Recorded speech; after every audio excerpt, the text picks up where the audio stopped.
sesudah azan baru qomat, sesudah qomat baru sholat. Kita sebagai umatnya Nabi Muhammad jawab salam yang semangat. Assalamualaikum warahmatullahi wabarakatuh.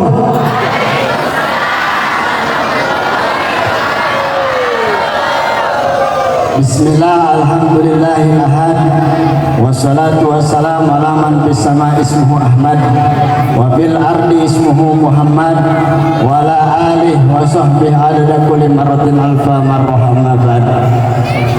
Qala Allah ta'ala fil Qur'anil Karim, a'udzu billahi minasy syaithanir rajim. Bismillahirrahmanirrahim. Laqad kana lakum fi rasulillahi uswatun hasanah. Wa qala Nabi sallallahu alaihi wasallam, man adama maulidi kuntu safian lahu yaumal qiyamah. Yang saya cintai dan yang saya sayangi, para alim ulama, para kiai, para ustadz, para tokoh masyarakat, para aparatur pemerintah, wabil khusus Bapak Sudarman Kades Desa Bugel, Bapak Joseph Kades Bojong Loa, Bapak Sukirman Ketua BPD Cibugel, Bapak Ustadz Yudi MUI Cibugel, Bapak Aliudin binam saya, binama saya, Bapak Imam Santoso Babinsa, Bapak Yoyo Cahyono RT 08,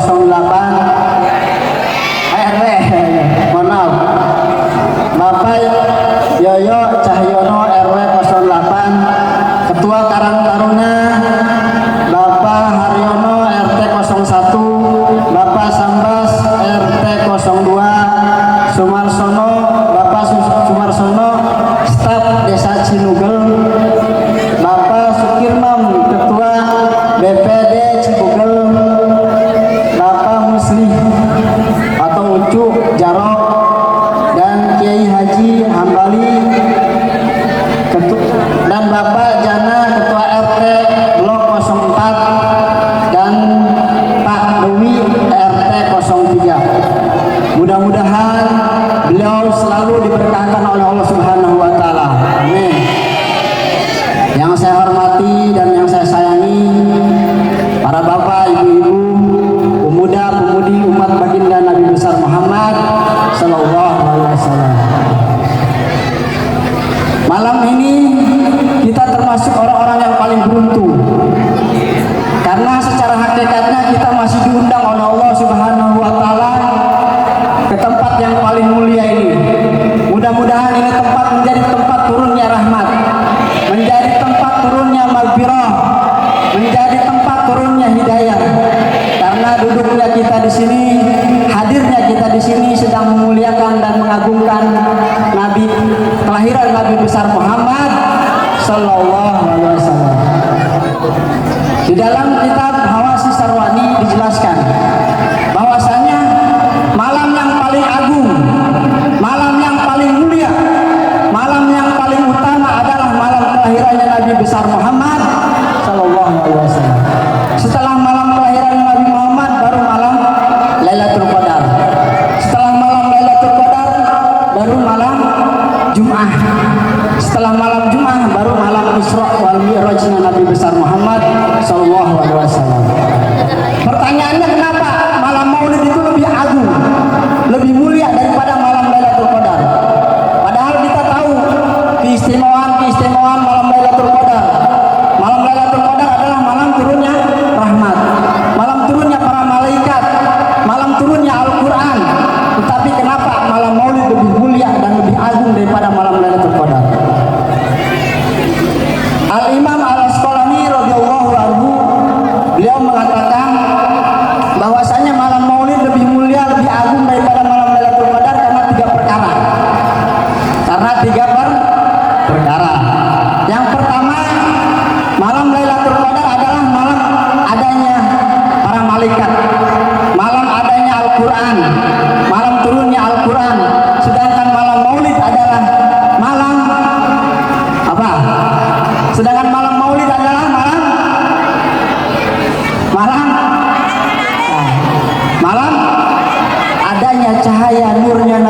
besar Muhammad Sallallahu Alaihi Wasallam. Kita adalah umat yang paling baik. Kita adalah umat yang paling baik. Bagus. Kita adalah umat yang paling mulia. Jadi malam Maulid itu lebih mulia. Laula ya Muhammad lama khalaqta afak. Kalau bukan karena engkau wahai Nabi Muhammad, tidak akan aku ciptakan seluruh alam semesta ini. Allah tidak akan menciptakan seluruh alam semesta ini kalau bukan karena lahirnya Nabi Muhammad. Makanya kita bersyukur, bergembira kita dengan adanya Nabi Muhammad, dengan lahirnya Nabi Muhammad. Qul bi fadlillah wa bi rahmati fa bidzalika falyafrahu. Qul bi fadlillah, katakanlah wahai Nabi Muhammad, dengan karunia Allah, dengan rahmat Allah, maka kita semua hendaklah bergembira. Karunia Allah yang paling besar apa? Karunia Allah yang paling besar adalah turunnya Al-Quran yang dibawa oleh Nabi Muhammad Sallallahu Alaihi Wasallam. Apa rahmat Allah yang paling besar? Rahmat Allah yang paling besar adalah kelahirannya Nabi kita, Nabi Muhammad Sallallahu Alaihi Wasallam. Wa ma arsalnaka illa rahmatan lil alamin. Itu yang pertama. Kita adalah kita adalah umat yang paling mulia, umat yang paling bagus. Kuntum khaira ummatin ukhrijat linnas. Kalau kita adalah umat yang paling mulia, umat yang paling bagus, umat yang paling utama. Kenapa kita jadi mulia? Karena kita adalah umatnya Nabi Muhammad Sallallahu Alaihi Wasallam. Kota Mekah menjadi kota yang mulia karena kelahirannya Nabi Muhammad di kota Mekah. Kota Madinah menjadi kota yang mulia karena wafat dan hijrahnya Nabi Muhammad. Hajar Aswad menjadi batu yang mulia, karena pernah dicium oleh Nabi Muhammad. Buruk menjadi kendaraan yang mulia karena pernah ditunggangi dan dinaiki oleh Nabi Muhammad ketika Isra wal Mi'raj Nabi Muhammad SAW. Maka beruntung kita menjadi umatnya Nabi Muhammad SAW. Bersyukur kita menjadi umatnya Nabi besar Muhammad SAW. Itu yang pertama. Yang kedua, malam Lailatul Qadar adalah malam rahmat untuk umatnya Nabi Muhammad. Sedangkan malam Maulid adalah rahmat untuk seluruh alam semesta ini.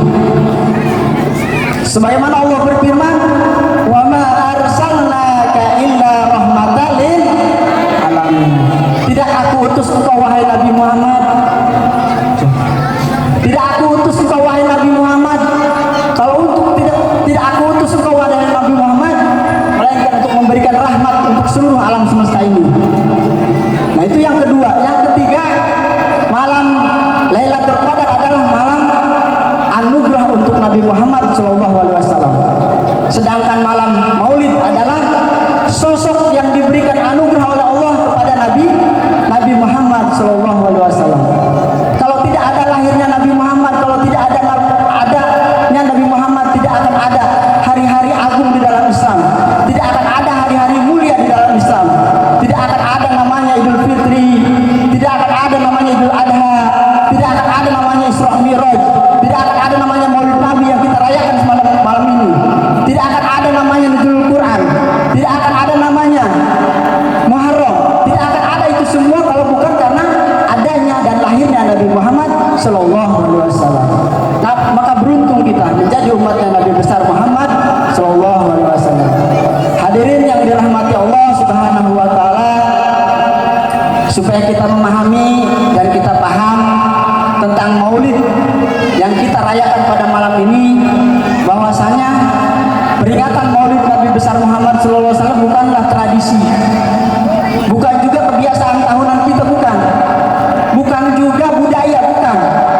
Karena kan banyak zaman sekarang yang mengatakan bahwa Maulid ada tradisi,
Mereka bagi-bagikan dan mereka kepada fakir miskin. Ini terjadi bukan hanya 1 hari 2 hari, bukan 1 minggu 2 minggu, bukan 1 bulan 2 bulan, bahkan hampir tahunan mereka lakukan. Jadi mereka itu lakukan sampai hampir tahunan, sampai-sampai berita ini terdengar oleh Rasulullah SAW. Kemudian Rasulullah SAW mengutus para sahabatnya untuk menanyakan apa maksud dan tujuan kaum perempuan tersebut, kaum majelis taklim tersebut mengadakan sedekah massal di setiap hari Senin. Diutuslah utusan Nabi tersebut menanyakan kepada pimpinan majelis taklim perempuan tersebut, menanyakan apa tujuan kamu dan apa maksud kamu di setiap hari Senin mengadakan sedekah massal. Ditanyain. Kemudian jawab salah satu pimpinan majelis taklim perempuan tersebut, ya, menjawab, kami melakukan ini karena kami cinta Nabi. Kami melakukan ini karena ikut Nabi. Karena Nabi Muhammad SAW, Nabi Muhammad,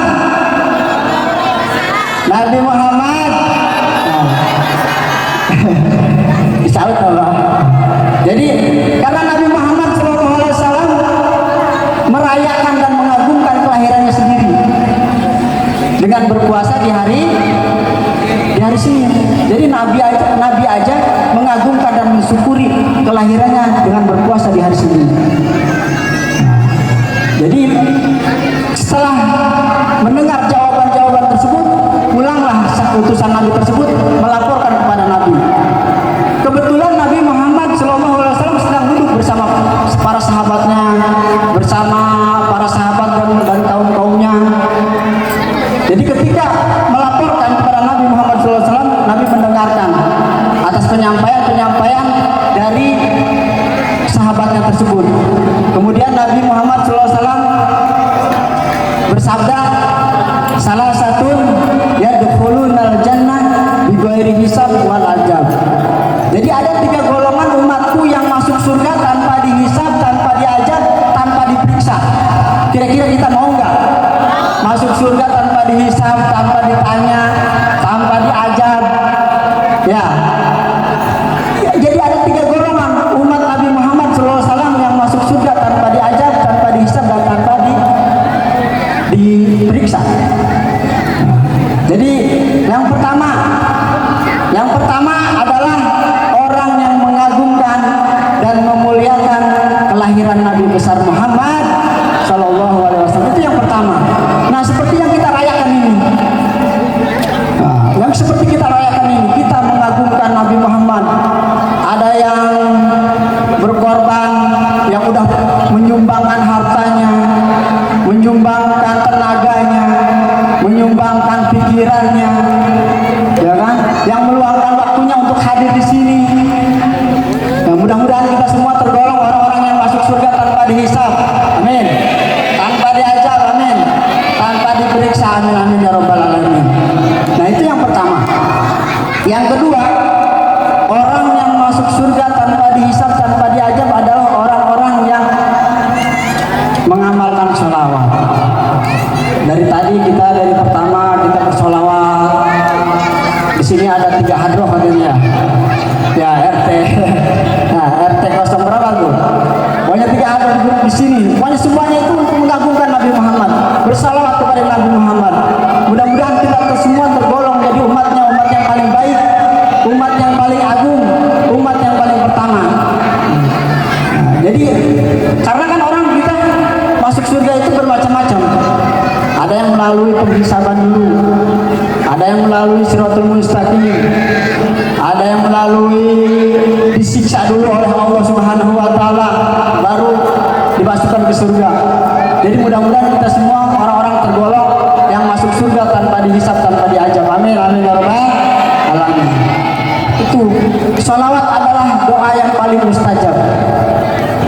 Doa yang tak ada tandingannya adalah sholawat.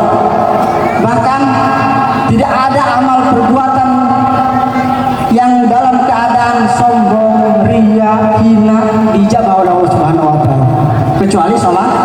Mohon maaf, kalau sholawat kita walaupun keadaan junub,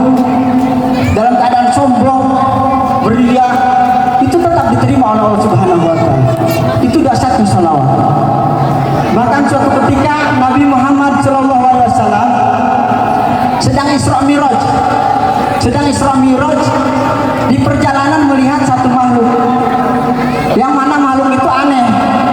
Makhluk itu aneh, mempunyai tangan 1000. Mempunyai tangan 1000, terus di setiap satu tangan itu ada 1000 jari. Rasulullah hitung satu persatu. Jadi jarinya itu ada 1000, tangannya ada 1000, tangannya ada 1000, dan jarinya juga ada 1000. Berarti berapa juta? Nah, kemudian ditanya oleh Rasulullah SAW. Rasulullah SAW menanya kepada pendampingnya, yaitu malaikat Jibril alaihissalam, wahai Jibril, siapa dia? Apa tugasnya dia? Kemudian malaikat Jibril alaihissalam menjawab, dia adalah malaikat yang ditugaskan oleh Allah menghitung tetesan air hujan yang turun dari langit ke bumi. Jadi tugasnya malaikat itu menghitung tetesan air hujan yang turun dari langit ke bumi. Kira-kira ada yang tahu nggak tetesan air hujan berapa? Ya, nggak ada tahu di kita. Malaikat ini tahu. Kemudian Rasulullah SAW bertanya kepada malaikat tersebut, wahai malaikat, apakah engkau tahu jumlah tetesan air hujan yang turun dari langit ke bumi yang Allah turunkan? Kemudian malaikat menjawab, demi hak Rasulullah, demi Allah dan Rasulnya, demi kebenaran Allah dan Rasulnya, saya tahu tetesan air hujan yang Allah turunkan ke bumi. Bahkan saya tahu tetesan air hujan yang turun ke laut berapa, tetesan air hujan yang turun ke sungai berapa, tetesan air hujan yang turun ke sawah berapa, tetesan hujan yang turun ke gunung-gunung, ke rimba, ke hutan-hutan, saya tahu. Bahkan yang tidak diketahui manusia pun saya tahu. Kemudian Rasulullah SAW sangat kagum, bangga dengan apa namanya, kalau bahasa kita itu inteleknya itu dalam menghitung tetesan air hujan. Itu sangat luar biasa. Kemudian Rasulullah SAW, kemudian malaikat tadi meneruskan omongannya, tetapi ya Rasulullah, saya mempunyai kekurangan. Walaupun saya bisa menghitung tetesan air hujan yang turun ke langit, yang turun ke sungai, ke laut, ke daratan, ke gunung-gunung, ke hutan, tetapi saya mempunyai kekurangan dan kelemahan. Kemudian Rasulullah SAW bertanya, apa kekurangan dan kelemahan kamu? Kekurangan saya dan kelemahan saya, ketika umatmu berkumpul di satu tempat, mengagungkan dan menyebut namamu, bersolawat kepadamu, di situ saya tidak bisa menghitung berapa banyak pahala yang Allah turunkan kepada orang-orang yang bersolawat kepada Nabi. Orang-orang yang bersolawat kepada kamu, di situ kelemahan saya dan kekurangan saya. Itu dasarnya solawat. Kita dari tadi tuh bersolawat berapa? Ada yang menghitung nggak tadi? Udah 100 ya? 200? Iya. Itu 200 yang tadi aja, yang tadi berkumpul cuma satu solawat, itu tidak bisa menghitung pahala saking banyaknya pahala solawat kepada yang orang yang bersolawat kepada Nabi. Itu sungguh luar biasa. Bersyukur kita menjadi umat Nabi besar Muhammad SAW. Bersyukur kita adalah umat yang paling baik, umat yang paling bagus, umat yang paling utama. Ketika Nabi Musa alaihissalam mempunyai umat, Nabi Lut alaihissalam mempunyai umat, Nabi Nuh alaihissalam mempunyai umat. Zaman dulu, umat-umat zaman dulu gak boleh salah sedikit langsung Allah ajar. Tetapi kita, walaupun salah kita banyak, setiap hari mungkin kita ngelakuin salah, tetapi nggak ada langsung Allah ajar. Mungkin nanti. Tapi waktu zaman Nabi Lut alaihissalam, ketika umatnya bermasalah kepada nabinya, tidak taat kepada nabinya, Allah langsung tenggelamkan itu semua. Allah tenggelamkan sampai anak istrinya Nabi pun langsung ikut tenggelam. Ketika umat Nabi Lut berbuat keji kepada nabinya, berbuat maksiat kepada nabinya, langsung Allah balikkan bumi dan hancurkan mereka semua. Ketika umat Nabi Musa, waktu zaman Nabi Musa itu gak boleh mancing di hari Sabtu, karena hari Sabtu itu dulu dianggap hari suci. Jadi kalau ada yang mancing di hari Sabtu langsung dikutuk jadi monyet dan babi.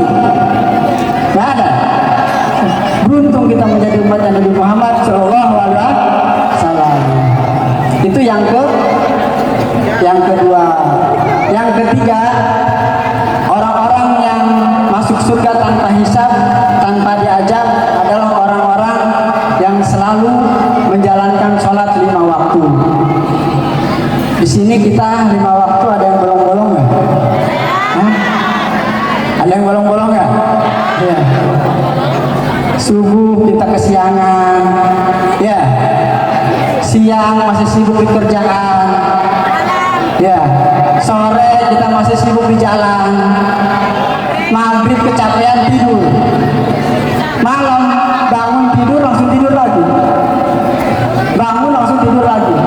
Nah itu kita. Jadi mari kita ajak anak-anak kita, istri-istri kita, saudara-saudara kita, tetangga-tetangga kita untuk memakmurkan musola.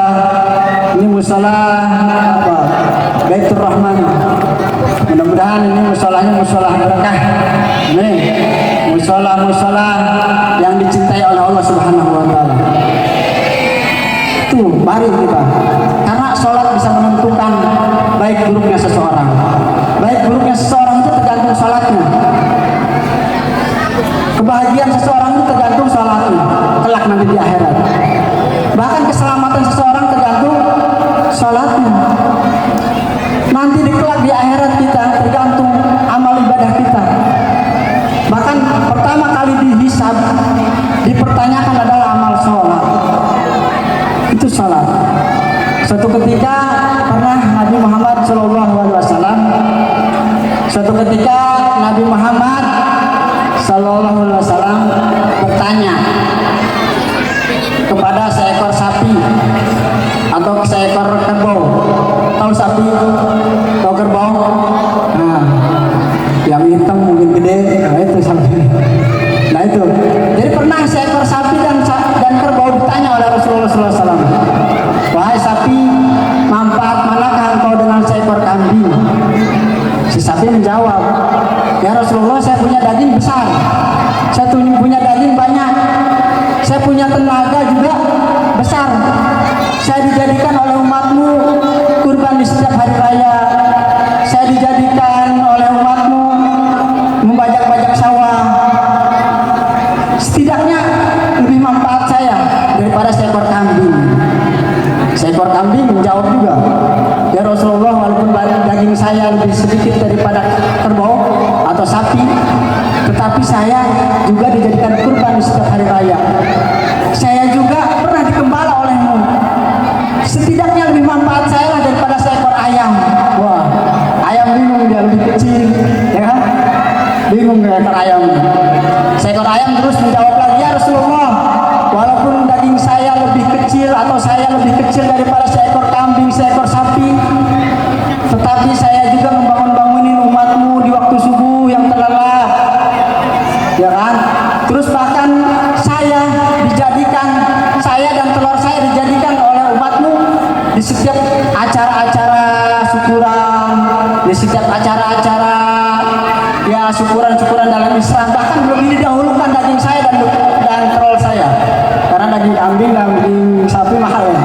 Ya lebih didahulukan saya daripada kambing dan kerbau. Setidaknya saya lebih manfaat daripada seekor anjing. Nah, seekor anjing bingung. Saya mau jawab apa nih? Saya punya daging haram, najis lagi saya. Nah, seekor anjing ingat ya. Ya Rasulullah, saya walaupun saya punya daging haram, saya punya diri najis, tetapi saya juga masih dimanfaatkan oleh umatmu menunggu-nunggu rumah yang mewah, menunggu-nunggu rumah yang megah, menunggu-nunggu harta yang banyak, agar terhindar dari umatmu perbuatan-perbuatan yang melenceng dari syariat Islam. Ya. Itu seekor anjing lebih dimanfaatkan olehmu. Setidaknya saya lebih manfaat daripada seekor babi. Wah, babi bingung nih, ya kan? Babi bingung, dia menjawab apa lagi nih? Babi bingung. Akhirnya babi juga menjawab, ya Rasulullah, walaupun saya punya daging najis, saya punya diri juga haram, saya makhluk yang paling hina di antara makhluk-makhluk yang lain. Yang paling hina itu saya, ya. Yang paling hina itu saya, kata babi. Bahkan saya menjinahi anak saya menjinahi ibunya. Saya makhluk yang paling hina.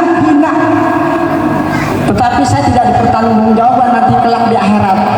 Allah tidak akan tanya amal baik saya, amal buruk saya, karena saya itu akhir turab awal tuh itu seekor babi. Tetapi saya kan gak dikasih pikiran, gak dikasih akal. Setidaknya saya lebih mulia dan lebih mulia daripada umatmu yang meninggalkan sholat, yang meninggalkan perintah-perintahmu. Itu lebih mulia babi daripada orang yang gak pernah melaksanakan sholat. Mudah-mudahan kita tidak tergolong orang-orang seperti itu. Amin. Naudzubillah. Itu babi aja lebih mulia daripada orang yang meninggalkan sholat. Maka dari itu kita yang malam ini kita sedang mengagungkan Nabi Muhammad SAW. Ada tim hadroh nggak? Tim hadroh. Sebelum kita ini, coba tim hadroh bisa nggak mengiringi salawatan kita di sini? Ayo. Ada ini doang pas, ya nggak apa-apa. Ayo, kita bersalawat malam ini. Mudah-mudahan dengan wasilah salawat kita tergolong orang-orang umat yang paling mulia, umat yang paling agung di sisi Allah Subhanahu Wa Taala. Ayo, resapi salawatannya. Jadi resapi salawatannya ya. Salatullah salamullah Rasulillah. Salatullah